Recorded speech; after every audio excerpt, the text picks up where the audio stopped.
an Irish adventurer. Scapin, a most outrageous, roaring fellow with a swelled red face inflamed with brandy. Cheats of Scapin. An hour or two prior to the incident just narrated, in a small, cosy apartment of the Hall, nominally devoted to justiciary business by its late owner, but in reality used as a sanctum, snuggery or smoking room, a singular trio were assembled, fraught with the ulterior purpose of attending the obsequies of their deceased patron and friend, though immediately occupied in the discussion of a magnum of excellent claret, the bouquet of which perfumed the air like the fragrance of a bed of violets. This little room had been poor Sir Piers's favourite retreat. It was, in fact, the only room in the house that he could call his own, and thither would he often, with pipe and punch, beguile the flagging hours, secure from interruption. A snug, old-fashioned apartment it was, wainscoted with rich black oak, with a fine old cabinet of the same material, and a line or two of crazy worm-eaten bookshelves laden with sundry, dusty, unconsulted law tomes and a light sprinkling of the elder divines, equally neglected. The only book indeed Sir Piers ever read was The Anatomy of Melancholy, and he merely studied Burton because the quaint, racy style of the learned old hypochondriac suited his humour at seasons, and gave a zest to his sorrows, such as the olives lent to his wine. 4 portraits adorned the walls, those of Sir Reginald Rookwood and his wives. The ladies were attired in the flowing drapery of Charles II's day, the snow of their radiant bosoms being somewhat sullied by overexposure, and the vermeil tinting of their cheeks darkened by the fumes of tobacco. There was a shepherdess, with her taper crook, whose large languishing eyes, ripe pouting lips, ready to melt into kisses, and air of voluptuous abandonment scarcely suited the innocent simplicity of her costume. She was portrayed tending a flock of downy sheep with azure ribbons round their necks, accompanied by one of those invaluable little dogs whose length of ear and silkiness of skin evinced him perfect in his breeding, but whose large-eyed indifference to his charge proved him to be as much out of character with his situation as the refined and luxuriant charms of his mistress were out of keeping with her artless attire. This was Sir Piers's mother, the third wife, a beautiful woman, answering to the notion of one who had been somewhat of a flirt in her day. Next to her was a magnificent dame with the throat and arm of a Juno and a superb bust. The bust was then what the bustle is now, a paramount attraction. Whether the modification be an improvement, we leave to the consideration of the lovers of the beautiful. This was the dowager. Lastly, there was the lovely and ill-fated Eleanor. Every gentle grace belonging to this unfortunate lady had been stamped in undying beauty on the canvas by the hand of Lely, breathing a spell on the picture almost as powerful as that which had dwelt around the exquisite original. Over the high-carved mantelpiece was suspended the portrait of Sir Reginald. It had been painted in early youth. The features were beautiful, disdainful, with a fierceness breaking through the courtly air. The eyes were very fine, black as midnight, and piercing as those of Caesar Borgia, as seen in Raphael's wonderful picture in the Borghese Palace at Rome. They seemed to fascinate the gazer, to rivet his glances, to follow him whithersoever he went, and to search into his soul, as did the dark orbs of Sir Reginald in his lifetime. It was the work likewise of Lely, and had all the fidelity and graceful refinement of that great master, nor was the haughty countenance of Sir Reginald unworthy the patrician painter. No portrait of Sir Piers was to be met with, but in lieu thereof, depending from a pair of buck's horns, hung the worthy knight's stained scarlet coat, the same in which he had ridden forth with the intent to hunt on the eventful occasion detailed by Peter Bradley, his velvet cap, his buck-handled whip, and the residue of his equipment for the chase. This attire was reviewed with melancholy interest and unaffected emotion by the company, as reminding them forcibly of the departed, of which it seemed a portion. The party consisted of the Vicar of Rookwood, Dr. Polycarp Small, Dr. Titus Tyrconnell, an emigrant and empirical professor of medicine from the sister isle, whose convivial habits had first introduced him to the hall, and afterwards retained him there, and Mr. Codicil Coates, clerk of the peace, attorney at law, bailiff and receiver. We were wrong in saying that Tyrconnell was retained. He was an impudent, intrusive fellow, whom, having once gained a footing in the house, it was impossible to dislodge. He cared for no insult, perceived no slight, and professed, in her presence, the profoundest respect for Lady Rookwood. In short, he was ever ready to do anything but depart. Sir Piers was one of those people who cannot dine alone. He disliked a solitary repast almost as much as a tete-a-tete with his lady.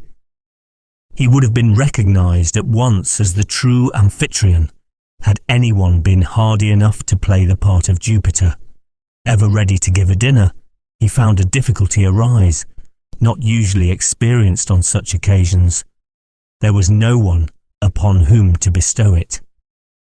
He had the best of wine, kept an excellent table, was himself no niggard host, but his own merits, and those of his cuisine, were forgotten in the invariable pendant to the feast, and the best of wine lost its flavour when the last bottle found its way to the guest's head. Dine alone Sir Piers would not. And as his old friends forsook him, he plunged lower in his search of society, collecting within his house a class of persons whom no one would have expected to meet at the hall, nor even its owner have chosen for his companions, had any choice remained to him. He did not endure this state of things without much outward show of discontent. Anything for a quiet life, was his constant saying, and, like the generality of people with whom those words form a favourite maxim, he led the most uneasy life imaginable. Endurance, to excite commiseration, must be uncomplaining, an axiom the aggrieved of the gentle sex should remember. Sir Piers endured, but he grumbled lustily, and was on all hands voted a bore. Domestic grievances, especially if the husband be the plaintiff, being the most intolerable of all mentionable miseries. No wonder that his friends deserted him. Still there was Titus Tyrconnell. His ears and lips were ever open to pathos and to punch. So Titus kept his station. Immediately after her husband's demise, it had been Lady Rookwood's intention to clear the house of all the vermin, so she expressed herself, that had so long infested it, and forcibly to eject Titus and one or two other intruders of the same class. But in consequence of certain hints received from Mr. Coates, who represented the absolute necessity of complying with Sir Piers's testamentary instructions, which were particular in that respect, she thought proper to defer her intentions until after the ceremonial of interment should be completed, and, in the meantime, strange to say, committed its arrangement to Titus Tyrconnell, who, ever ready to accommodate, accepted, nothing loath, the charge, and acquitted himself admirably well in his undertaking, especially, as he said, in the eating and drinking department, the most essential part of it all. He kept open house, open dining room, open cellar, resolved that his patron's funeral should emulate as much as possible an Irish burial on a grand scale, the finest sight, in his opinion, in the whole world. Inflated with the importance of his office, inflamed with heat, sat Titus like a robustious, periwig-pated alderman after a civic feast.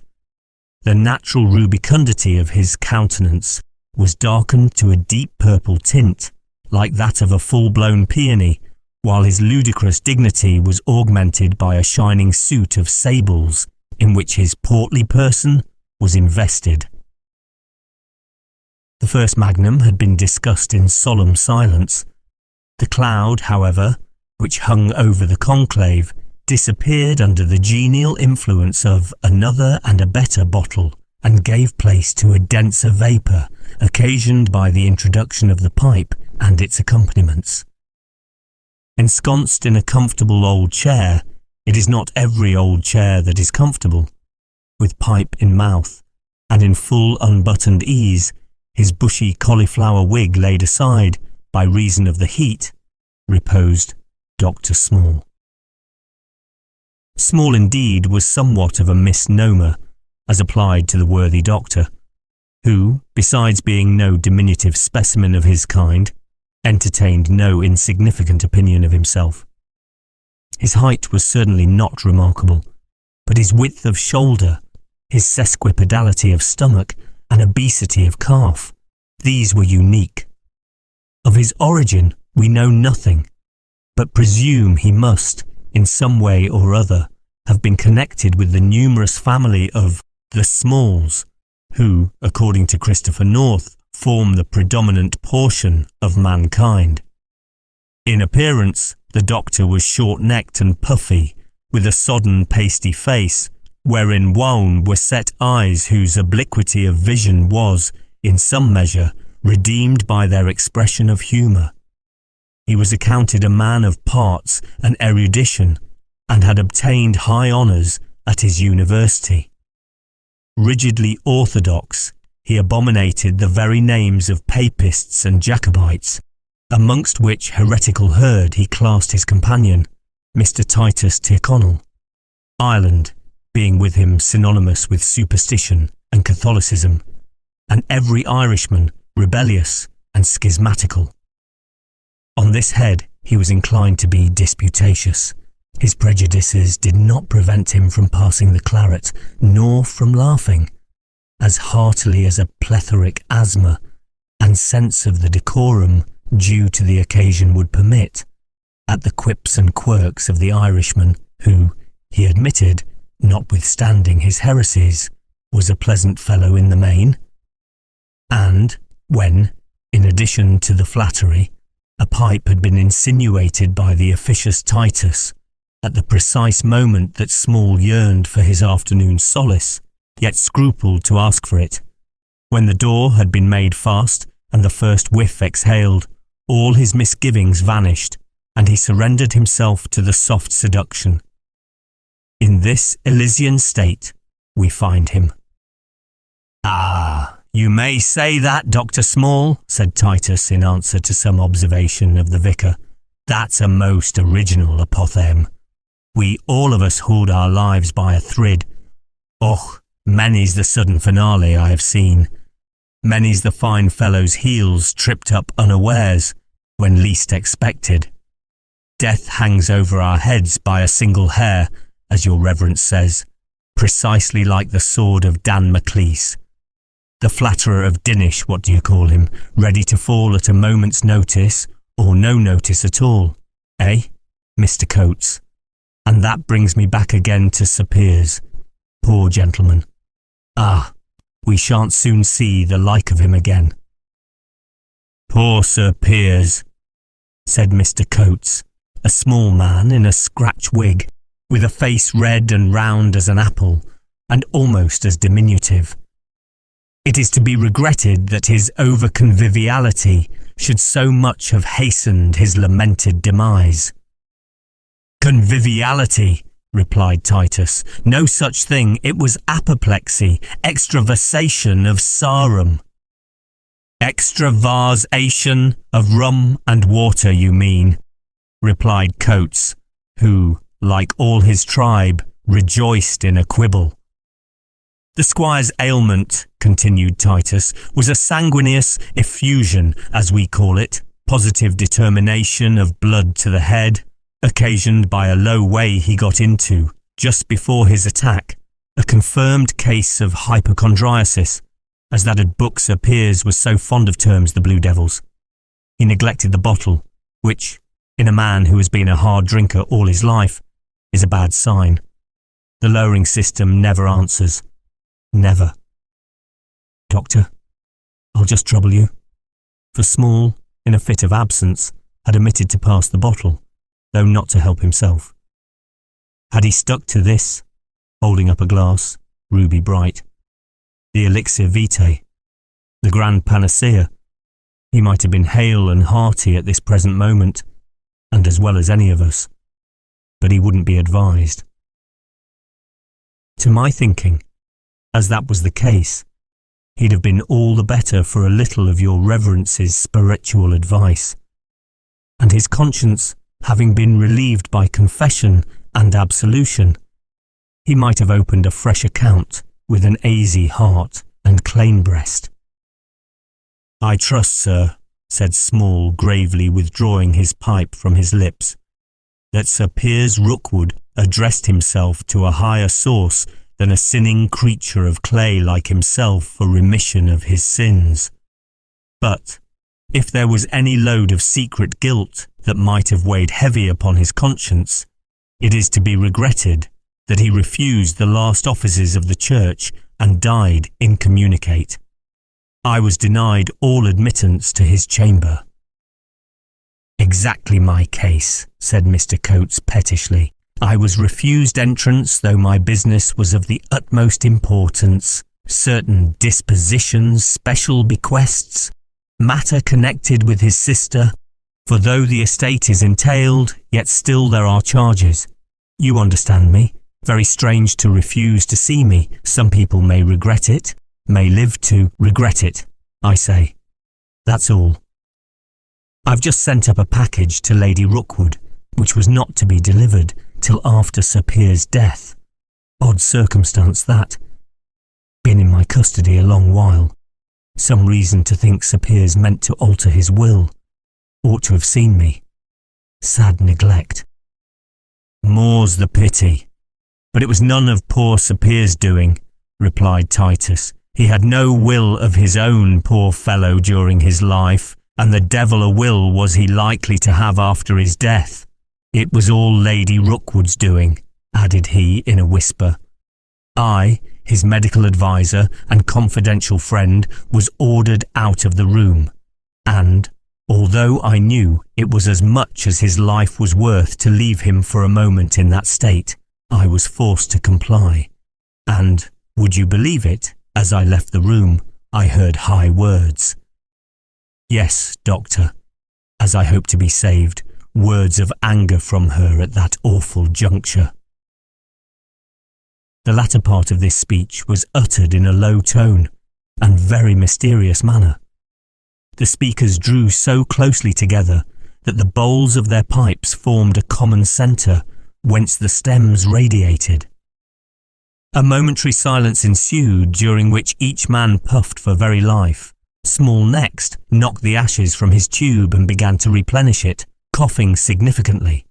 Mr. Coates expelled a thin curling stream of vapour from a minute orifice in the corner of his almost invisible mouth, and arched his eyebrows in a singular manner, as if he dared not trust the expression of his thoughts to any other feature. Titus shook his huge head, and, upon the strength of a bumper which he swallowed, mustered resolution enough to unburden his bosom. By my soul, said he mysteriously, I've seen enough lately to frighten any quiet gentleman out of his senses. I'll not get a wink of sleep, I fear, for a week to come. There must have been something dreadful upon Sir Piers' mind, sure. Nay, there's no use in mincing the matter with you. In a word, then, some crime too deep to be divulged. Crime! Echoed Coates and Small in a breath. Aye, crime, repeated Titus. Whist! Not so loud. lest anyone should overhear us. Poor Sir Piers, he's dead now. I'm sure you both loved him as I did, and pity and pardon him if he was guilty. For certain am I that no soul ever took its flight more heavily laden than did that of our poor friend. Oh, it was a terrible ending, but you shall hear how he died, and judge for yourselves. When I returned to his room after Lady Rookwood's departure, I found him quite delirious. I knew death was not far off then. 1 minute he was in the chase, cheering on the hounds. "Hello! Tally-ho!" cried he. "Who clears that fence? Who swims that stream?" The next he was drinking, carousing and hurrahing at the head of his table. Hip, hip, hip! As mad and wild and frantic as ever he used to be when wine had got the better of him, and then, all of a sudden, in the midst of his shouting, he stopped, exclaiming, "What? Here again? Who let her in? The door is fast, I locked it myself. Devil, why did you open it? You have betrayed me, she will poison me, and I cannot resist. Ha! Another! Who is that?" Her face is white, her hair hangs about her shoulders. Is she alive again? "Susan, Susan, why that look? You loved me well, too well. You will not drag me to perdition. You will not appear against me. No, no, no, it is not in your nature. You whom I doted on, whom I loved, but I repented, I sorrowed, I prayed. Oh, no prayers would avail. Pray for me, Susan, forever. Your intercession may avail. It is not too late. I will do justice to all. Bring me pen and ink, paper. I will confess. He shall have all. Where is my sister? I would speak with her, would tell her. Call Alan Rookwood. I shall die before I can tell it. Come hither, said he to me. There is a dark, dreadful secret on my mind. It must forth. Tell my sister. No, my senses swim. Susan is near me, fury in her eyes, avenging fury. Keep her off. What is this white mass in my arms? What do I hold? Is it the corpse by my side as it lay that long night? It is. Cold, stiff, stirless as then, white, horribly white, as when the moon, that would not set, showed all its ghastliness. Ah, it moves, embraces me, stifles, suffocates me. Help! Remove the pillow. I cannot breathe. I choke. Oh. And now I am coming to the strangest part of my story. And, strange as it may sound, every word is as true as gospel. Ahem! Coughed Small. Well, at this moment, this terrible moment, what should I hear but a tap against the wainscot? Holy Virgin, how it startled me! My heart leapt to my mouth in an instant, and then went thump, thump against my ribs. But I said nothing, though you may be sure I kept my ears wide open. And then, presently, I heard the tap repeated somewhat louder, and shortly afterwards a third. I should still have said nothing, but Sir Piers heard the knock and raised himself at the summons as if it had been the last trumpet. "Come in," cried he in a dying voice, and heaven forgive me if I confess that I expected a certain person whose company one would rather dispense with upon such an occasion to step in. However, though it wasn't the old gentleman, it was somebody near akin to him, for a door I had never seen and never even dreamed of opened in the wall, and in stepped Peter Bradley. Aye, you may well stare, gentlemen, but it was Peter, looking as stiff as a crowbar and as blue as a mattock. Well, he walked straight up to the bed of the dying man and bent his great diabolical grey eyes upon him, laughing all the while. Yes, laughing. You know the cursed grin he has. To proceed. "You have called me," said he to Sir Piers. "I am here. What would you with me?" "We are not alone," groaned the dying man. "Leave us, Mr. Tyrconnell. Leave me for 5 minutes. Only 5. Mark me. I'll go. thinks I, but I shall never see you again alive. And true enough it was. I never did see him again with breath in his body. Without more ado, I left him, and I had scarcely reached the corridor when I heard the door bolted behind me. I then stopped to listen, and I'm sure you'll not blame me when I say I clapped my eye to the keyhole, for I suspected something wrong. But, heaven save us, that crafty gravedigger had taken his precautions too well. I could neither see nor hear anything, except after a few minutes, a wild, unearthly screech. And then the door was thrown open, and I, not expecting it, was precipitated head foremost into the room, to the great damage of my nose. When I got up, Peter had vanished, I suppose, as he came. And there was poor Sir Piers, leaning back upon the pillow with his hands stretched out as if in supplication, his eyes unclosed and staring, and his limbs stark and stiff. A profound silence succeeded this narrative. Mr. Coates would not venture upon a remark. Dr. Small seemed for some minutes lost in painful reflection. At length he spoke. "You have described a shocking scene, Mr. Tyrconnell, and in a manner that convinces me of its fidelity. But I trust you will excuse me, as a friend of the late Sir Piers, in requesting you to maintain silence in future on the subject. Its repetition can be productive of no good, and may do infinite harm by giving currency to unpleasant reports and harrowing the feelings of the survivors. Everyone acquainted with Sir Piers' history must be aware, as I dare say you are already, of an occurrence which cast a shade over his early life, blighted his character, and endangered his personal safety. It was a dreadful accusation, but I believe, nay, I am sure, it was unfounded. Dark suspicions attached to a Romish priest of the name of Checkley. He, I believe, is beyond the reach of human justice. Erring Sir Piers was, undoubtedly, but I trust he was more weak than sinful. I have reason to think he was the tool of others, especially of the wretch I have named, and it is easy to perceive how that incomprehensible lunatic, Peter Bradley, has obtained an ascendancy over him.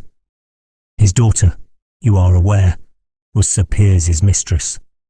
Our friend is now gone, and with him let us bury his offences and the remembrance of them. That his soul was heavily laden would appear from your account of his last moments, yet I fervently trust that his repentance was sincere, in which case there is hope of forgiveness for him. At what time soever a sinner shall repent him of his sins, from the bottom of his heart, I will blot out all his wickedness out of my remembrance, saith the Lord. Heaven's mercy is greater than man's sins, and there is hope of salvation even for Sir Piers. I trust so indeed, said Titus with emotion, and as to repeating a syllable of what I have just said, devil a word more will I utter on the subject. My lips shall be shut and sealed as close as one of Mr. Coates's bonds forever and a day, but I thought it just right to make you acquainted with the circumstances. And now, having dismissed the bad forever, I am ready to speak of Sir Piers' good qualities, and not few they were. What was there becoming a gentleman that he couldn't do, I'd like to know? Couldn't he hunt as well as ever a one in the county? And hadn't he as good a pack of hounds? Couldn't he shoot as well, and fish as well, and drink as well, or better? Only he couldn't carry his wine, which was his misfortune, not his fault. And wasn't he always ready to ask a friend to dinner with him? And didn't he give him a good dinner when he came, barring the cross cups afterwards? And hadn't he everything agreeable about him, except his wife? Which was a great drawback. And with all his peculiarities and humours, wasn't he as kind-hearted a man as needs be, and an Irishman at the core? And so, if he weren't dead, I'd say long life to him. But as he is, his peace to his memory. At this juncture, a knocking was heard at the door, which someone without had vainly tried to open. Titus rose to unclose it, ushering in an individual known at the hall as Jack Palmer.